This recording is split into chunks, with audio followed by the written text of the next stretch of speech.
नमस्कार दोस्तों, हम कोटक बैंक पर बात करेंगे। देखो, कोटक बैंक आज 10% सर्किट के साथ निचले पायदान पर खुला है। कोटक बैंक में कहा जाए तो जो आरबीआई की गाइडलाइन आई और उसके वजह से कोटक बैंक में जो लॉस अभी इन्वेस्टर को होना स्टार्ट हो चुका है। आरबीआई की गाइडलाइन ने जो कहा है कि आप नए क्रेडिट कार्ड इशू नहीं कर सकते, जो ऑनलाइन जो भी आप नए कस्टमर एक्वायर करते हैं वो नहीं कर सकते। तो इससे कोटक बैंक पे क्या असर पड़ेगा इस न्यूज़ से? तो सीधा सीधा कहा जाए तो जो क्रेडिट कार्ड का बिजनेस है, इस बिजनेस से हर बैंक सबसे ज़्यादा प्रॉफिट कमाती थी, क्योंकि क्रेडिट कार्ड पर जो भी चार्ज किया जाता है, जो भी रेवेन्यू मिलता है, उसे अदर एसेट से ज़्यादा मिलता है। तो ये क्रेडिट कार्ड का इशू हो गया। ये एचडीएफसी बैंक में भी ऐसा हुआ था और एचडीएफसी बैंक कहीं ना कहीं अंडर परफॉर्मेंस कर रहा था। वो कम से कम 13 महीने या 1.5 साल तक एचडीएफसी बैंक पर यह रूल हटाया नहीं गया था। उसके बाद भी एचडीएफसी बैंक कहा जाए तो उतना ऊपर नहीं गया।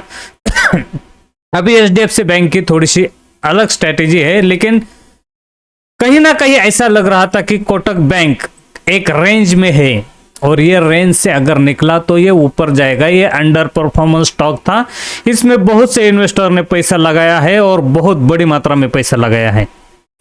लेकिन आज इस न्यूज़ के वजह से एचडीएफसी बैंक, कोटक बैंक जिस तरह से गिरा है, तो जाहिर है जो ट्रेडर है उन्हें तो भी लॉस हुआ होगा।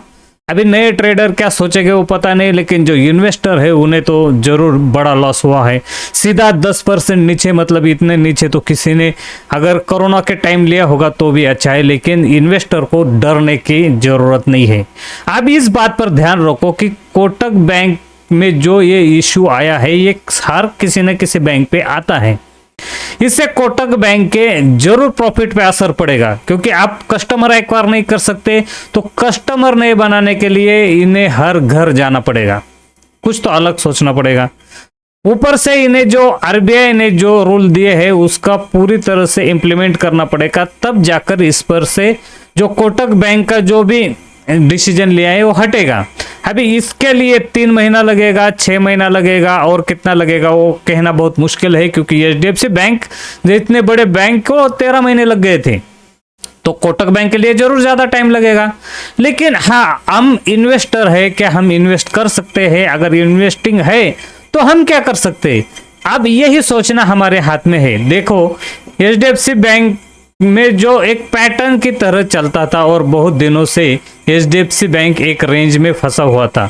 देखा जाए तो इस रेंज से एचडीएफसी बैंक ऊपर निकलना चाहिए था, लेकिन एचडीएफसी बैंक इस रेंज में बहुत दिन बिताने के बाद ऊपर की तरह न जाते हुए यहाँ जो टॉप बनाया था 2240 का, यहाँ से वो अभी तक नीचे आया है और 1640 तक आप ट्रेड कर रहा है।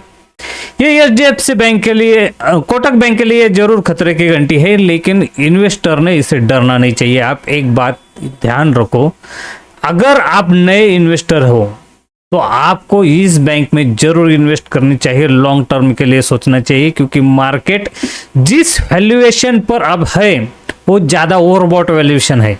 याद रखना, वो वैल्यूएशन ओवरबॉट है, वो कहीं ना कहीं जस्टिफाई नहीं कर रहे हैं। इस वैल्यूएशन पे मार्केट है, मार्केट जरूर करेक्ट होगा, आज नहीं तो कल मार्केट करेक्ट होगा, लेकिन एचडीएफसी बैंक अभी ज़्यादा करेक्ट नहीं हो सकता, क्योंकि एचडीएफसी बैंक में जो करेक्ट हुआ है, अगर हाँ यहाँ से और करेक्ट हो सकता है, तो एचडीएफसी बैंक का जो नीचे का टॉप है वो बहुत नीचे है।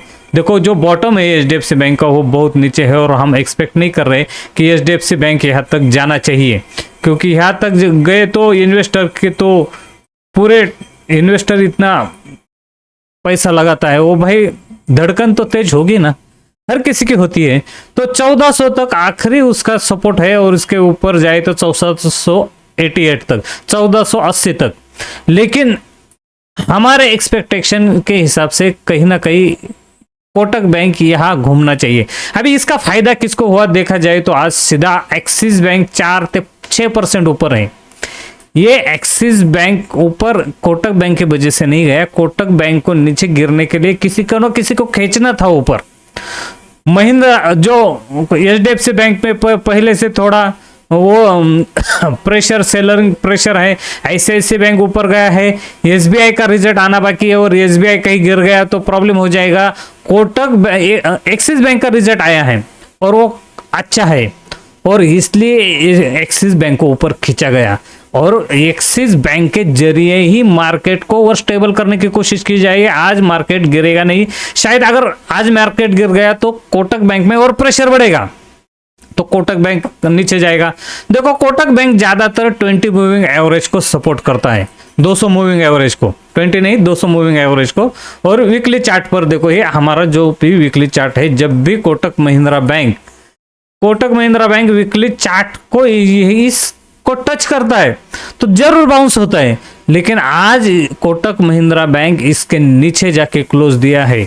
अगर वो सीधा नीचे जाएगा नहीं, कोटक महिंद्रा बैंक एक बार तो इसको टच करने जरूर ऊपर आएगा। ये प्राइस एक्शन के हिसाब से जरूर ऊपर आएगा और कोटक महिंद्रा बैंक अच्छी बैंक है, इस बात पर भरोसा रखो।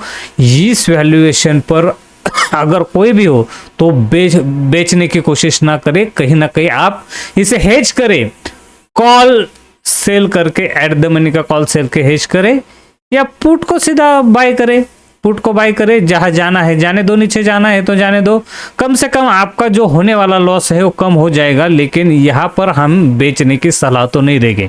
हाँ, यहाँ पर हम खरीदने की जरूर सलाह दे सकते हैं, लेकिन वही इन्वेस्टर खरीद जो कम से कम 1 साल तक होल्ड कर रख सकता है।